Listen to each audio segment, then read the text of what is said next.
I was thrilled to be asked to talk to you guys, and I really wanted to talk. I'm not going to do a demo of ClassLink so you can all breathe a sigh of relief. That's not what we're going to talk about today. Obviously, we'll talk to you a little bit about what we do for a second, but I really want to talk to you as to talk to you a little bit about taking this cybersecurity conversation, which is why I followed Frankie's talk, and thinking about things that you can ask a vendor. So we are a vendor that deals with a lot of your data.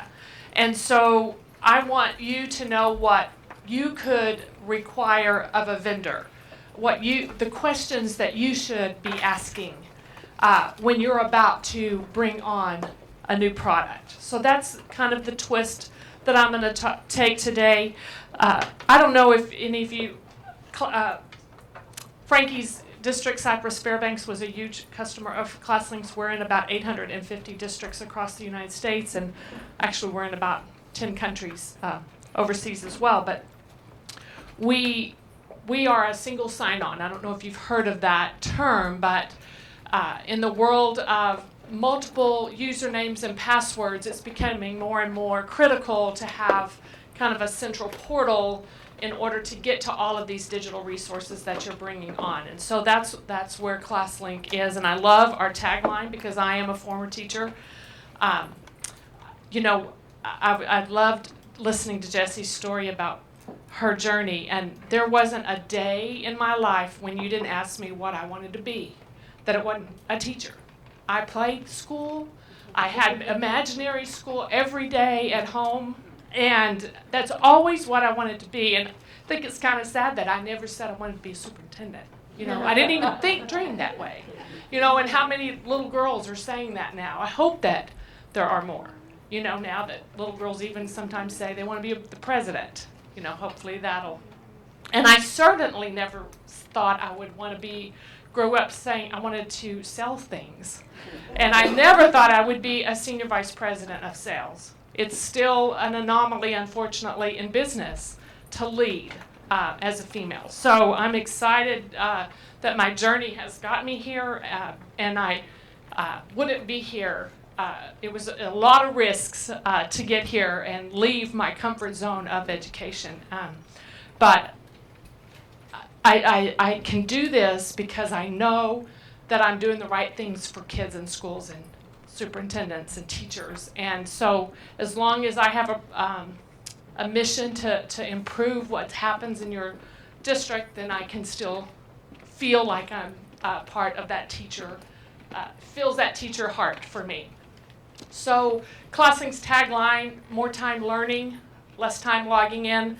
I don't know if you ever have evaluated how much instructional time might be lost with the students trying to log in to resources, especially the younger ones who can't find the letters on the keyboard or don't know the letters yet, ELL students who don't know the language yet, all those, and then just yourselves. How much time do you spend frustrated that you can't remember how to get into something, you don't remember what that username was or that password was? So we hope to give you back instructional time so that you can use it more wisely.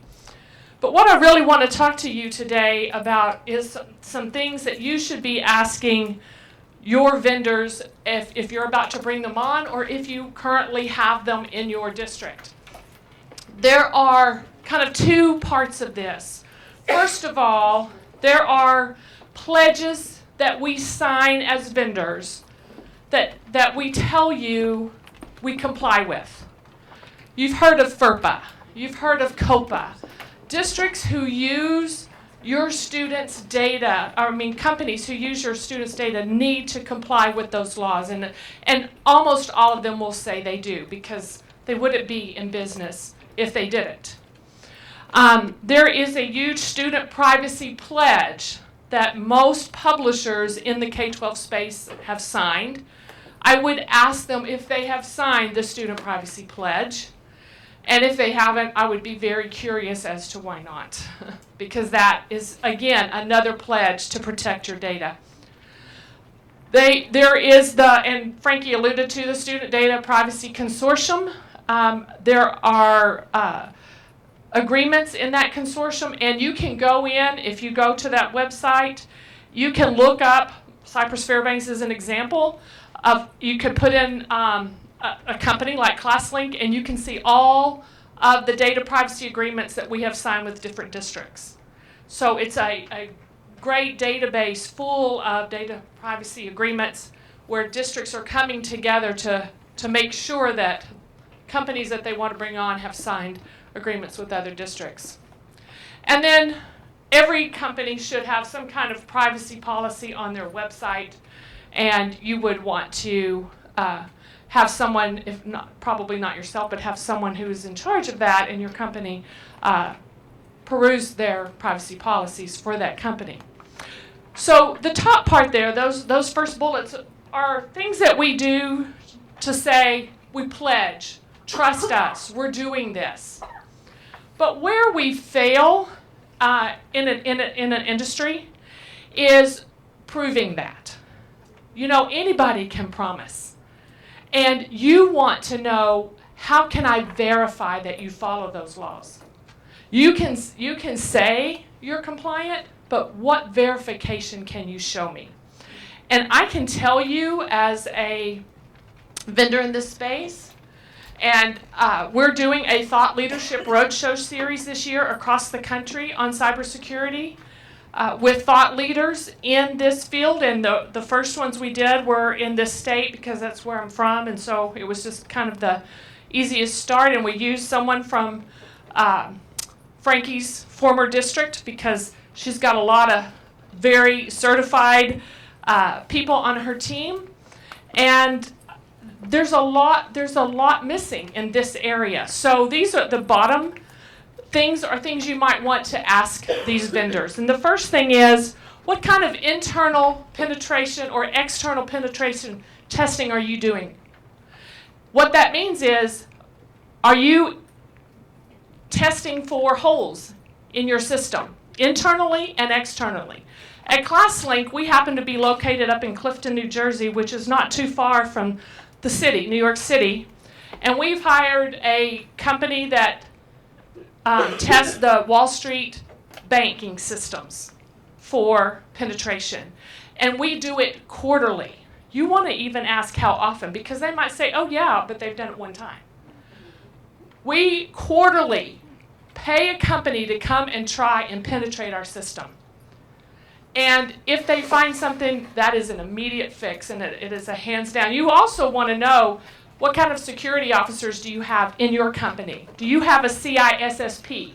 That's a big, long term, and I don't know what all those letters stand for, but you have to be certified to be this security person. And it's important, if they have a lot of your data, that they have someone that has that designation in their company.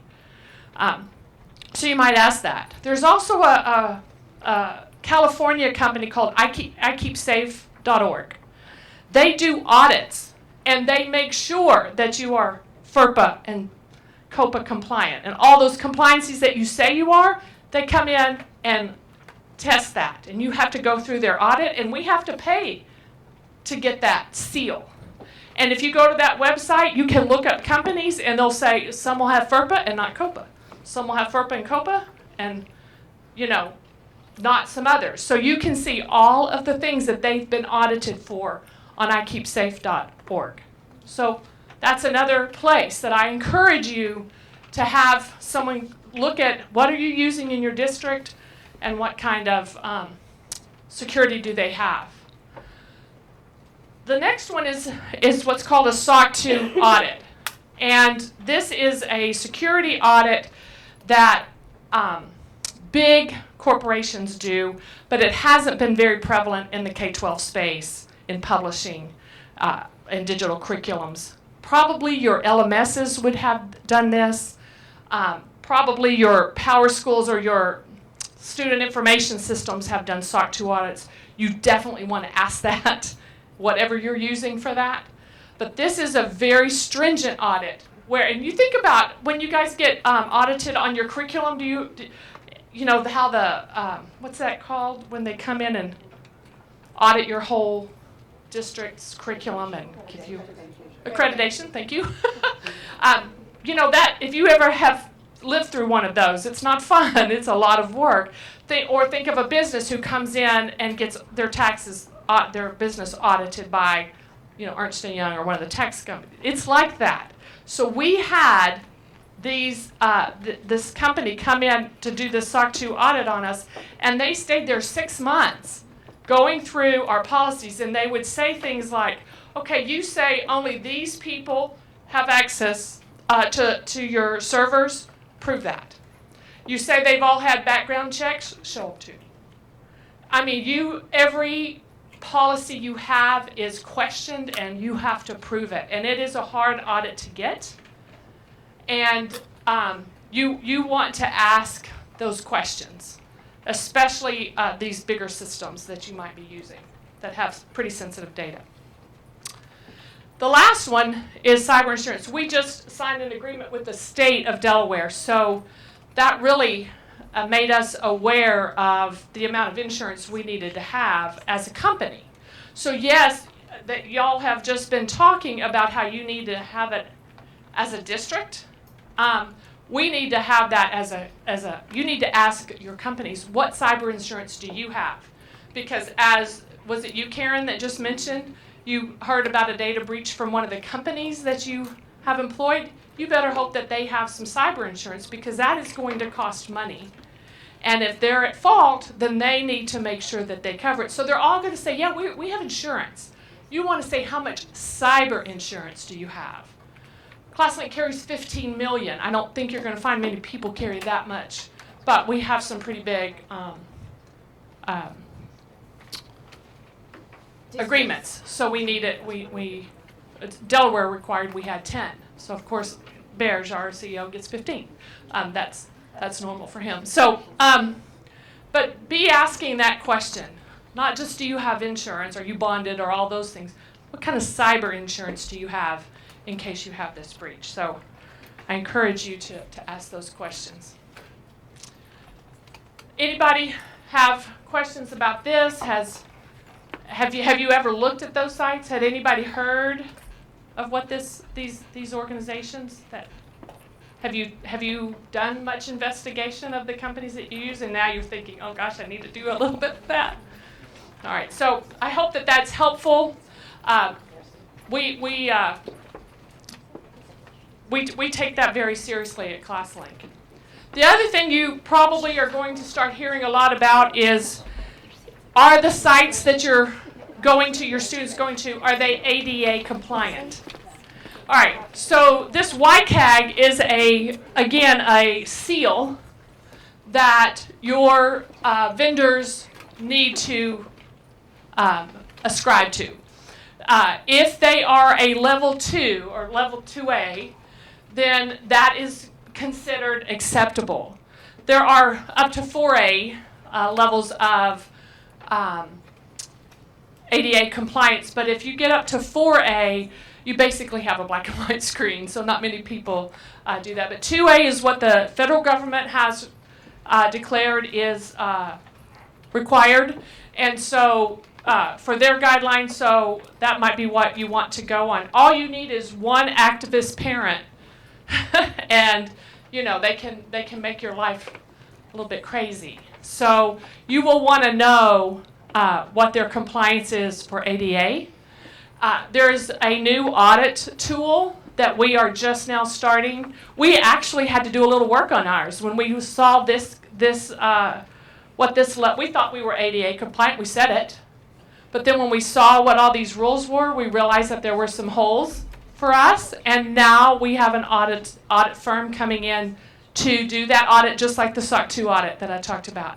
So our CEO is very committed to making sure that not only do we promise that we do things, but that we prove and verify that we have what we say we have through independent testing and audit. So you might want to ask those questions about ADA compliance as well.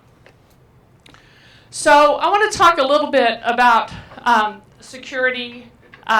There have been some.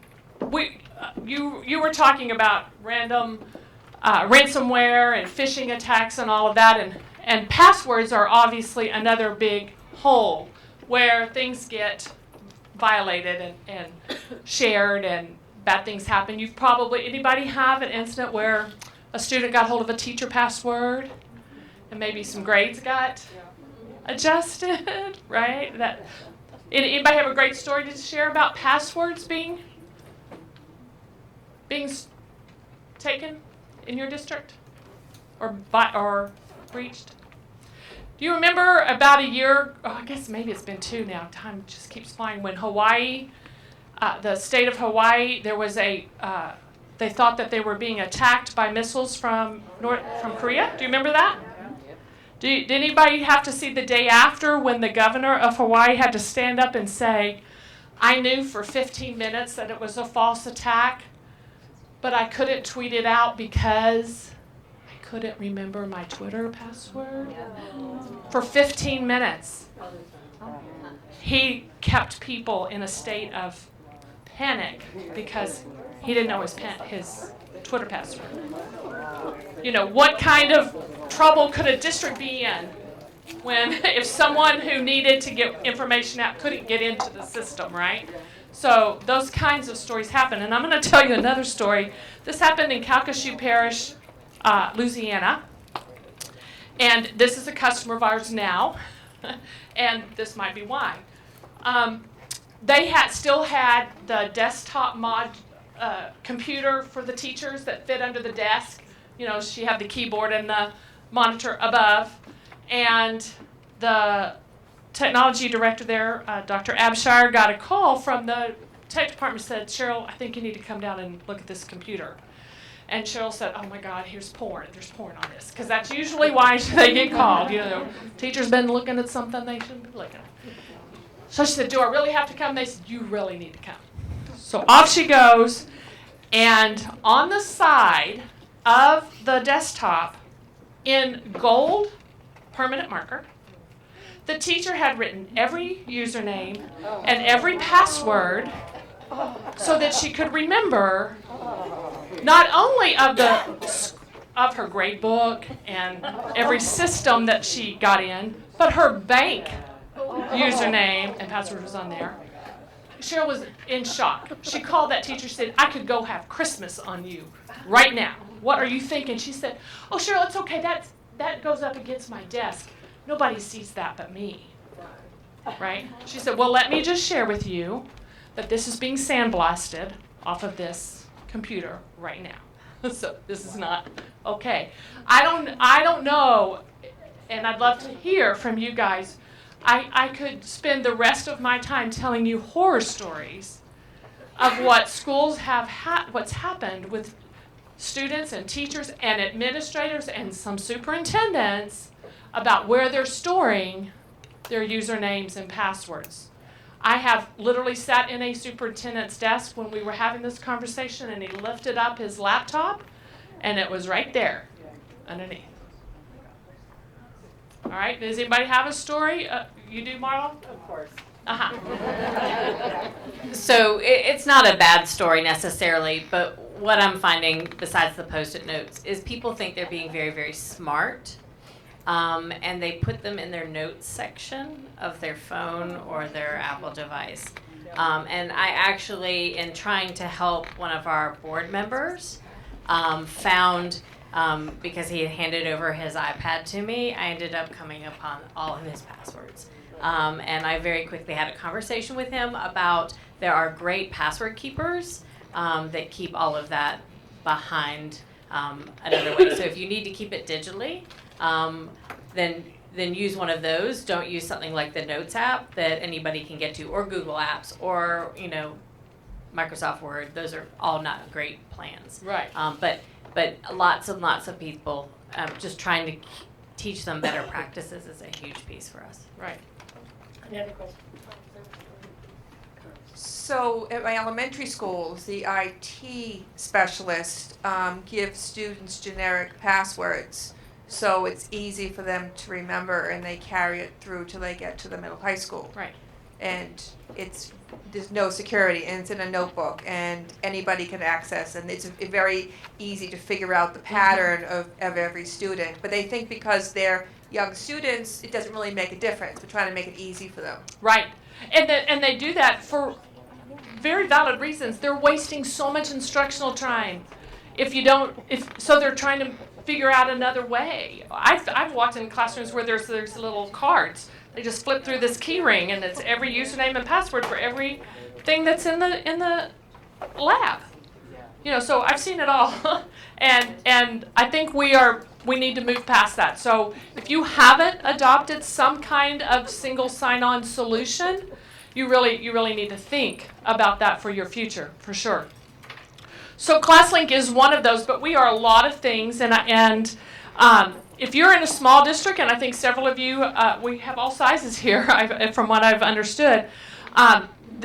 Some districts have said to us having ClassLink is like having a whole nother tech person in our district, because a lot of the things that your tech person is doing, they're doing manually if you're in a small district, because they don't have those systems to automate a lot of this. But if you see this screen here, this is a sample of what a screen might look like, where we really have turned the Chromebook or the iPad or the Windows laptop or Mac laptop, whatever is being used, into what's happening on your phone.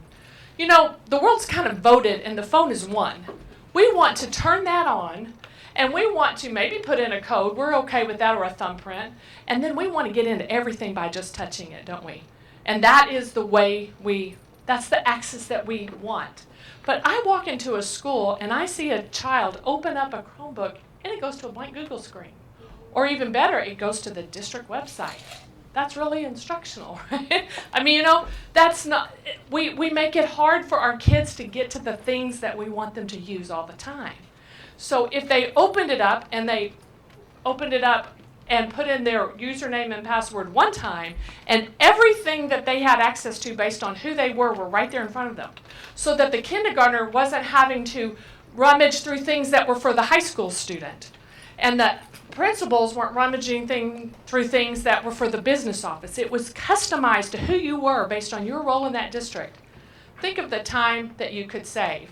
We went into a North Carolina district that uses us, and they've been using us, South Carolina, sorry. They've been using us for quite a while, and we just said, could I see a third grader's screen? And they opened it up, and it had 21 icons on it. 21. So think if that student had to log in each time to those things, what kind of time we're taking away from their instructional day. Then we walked into the principal, and I said, can you show me yours? And I counted, so there, and that principal had 68. Now, do you get principals that say, I have so much free time, I don't mind logging into 68 different things? I walked into, so then I said, okay, give me a teacher. So we went into a 5th grade classroom, opened it up, 91 things on that teacher's screen that they accessed on a regular basis. So those are real time savers that they no longer have to worry about typing in the right URL or finding the right bookmark or getting to the right site.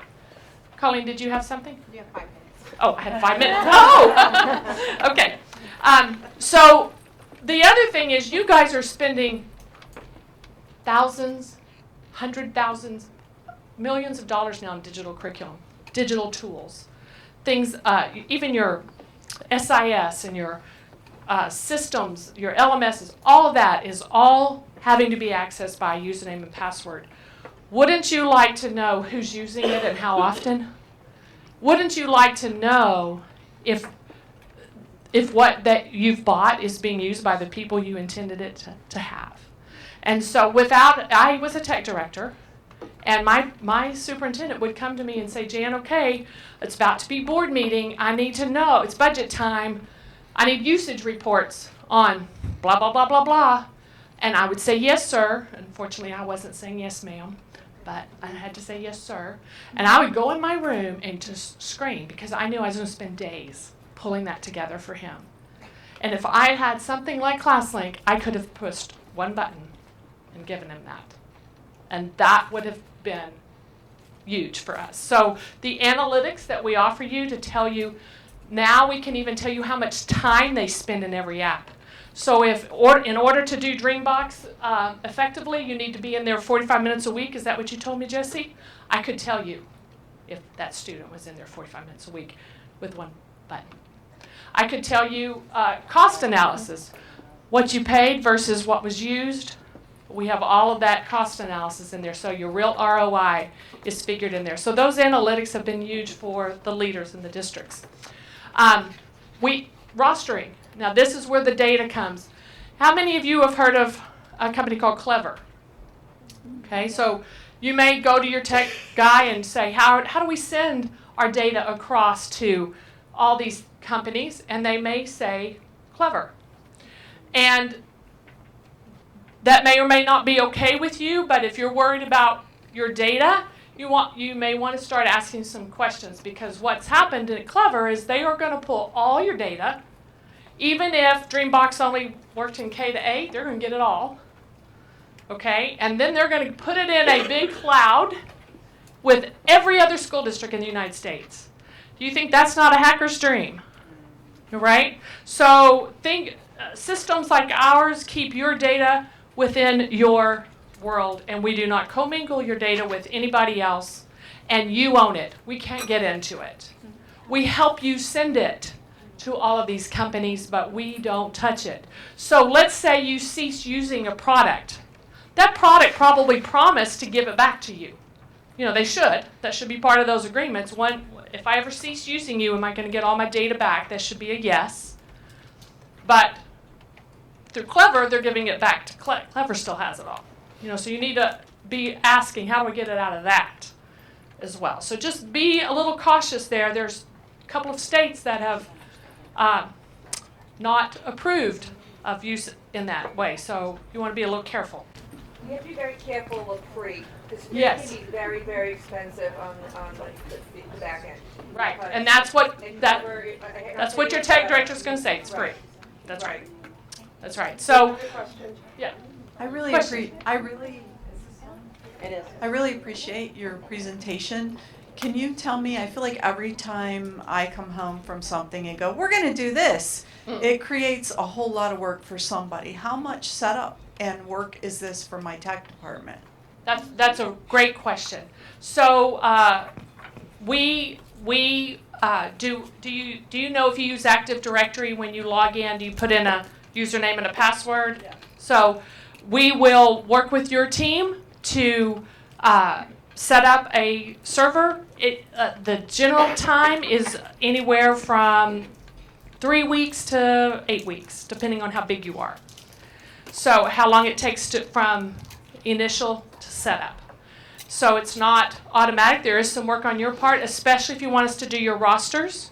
Because we don't own your data, you've got to say to Dreambox, we're going to use ClassLink to roster, not whatever. Some of you are sending them manually, and that's a lot of work for somebody. So you've got to make those connections for us, and then once they say okay, and most of them are really glad because they're paying Clever to get your data, and so they don't want it's going to save them money. So they're usually pretty happy if you've decided to move to ClassLink. But I would say anywhere from 3 weeks to 8 weeks, just depending on how much you do. You're going to see more usage of the tools that you have. This is a Loudoun County app in Virginia. This was year 1 with ClassLink, year 2, and year 3. Same app. It's being used 6 times more because we've made it easy for them to get to. So they're going to they're going to be aware that you own it, because they forget what you bought, and they're going to use it more because you've made it so easy to get to. And then the last thing, we give you a public portal. So I think 3 states now, and this is coming, like having a cybersecurity coordinator is coming. You have to tell the public what tools are being accessed by your students and what data are you sharing with those vendors. So we have a tool that every time you put a icon on someone's desktop, it goes to a public portal, and their data privacy and data sharing agreements are right there with it. So districts love that because then it kind of covers them. So this portal fits on your school website. So any parent could say, wonder what we're using in art. And you can click that up and see all the art programs. And if you're interested in what the student privacy policies are on, they're right there. So that's another resource that ClassLink gives you. So it all falls a couple of dollars a student, and you get all of those tools, however many you want to use. So that's what we do.